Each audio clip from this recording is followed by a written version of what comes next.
Alright, I know some of my viewers never leave comments. I imagine some comment but don't read other comments.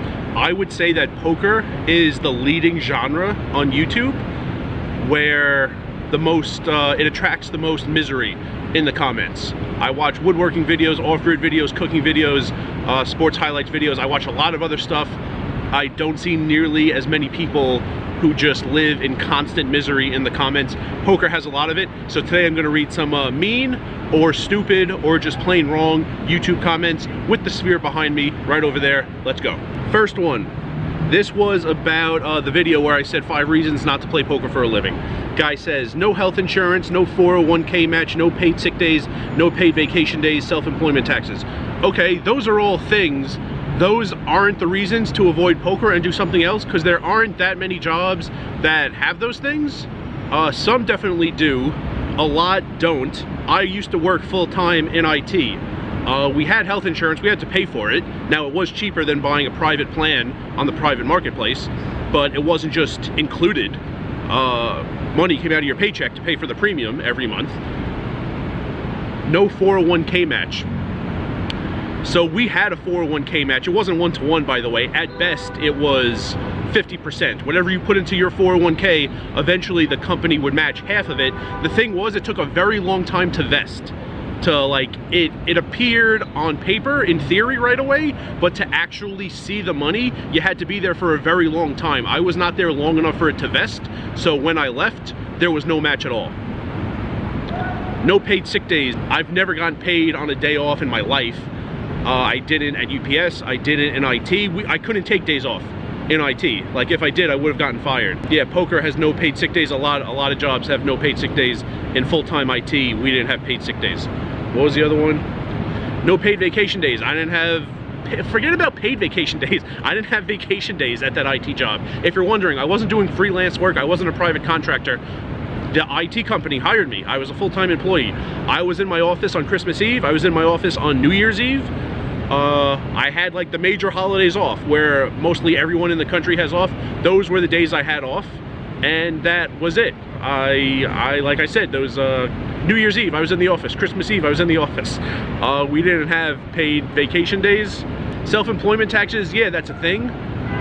They're like taking extra money to throw at Social Security and Medicare because you're not, you know, working on the books. But there are also a lot of deductions. You could go itemized if you want.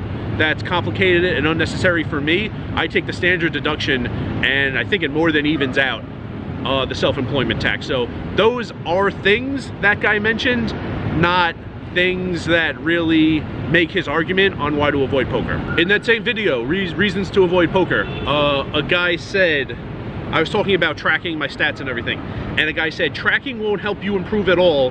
You can just improve your strategy and the money will be rolling in whether you realize it or not.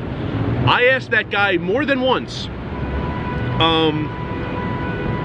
how will I know if my strategy improved if I wasn't keeping track of anything before and after the practice phase? And twice he failed to answer, and then I gave up. So whatever that guy was talking about, whatever.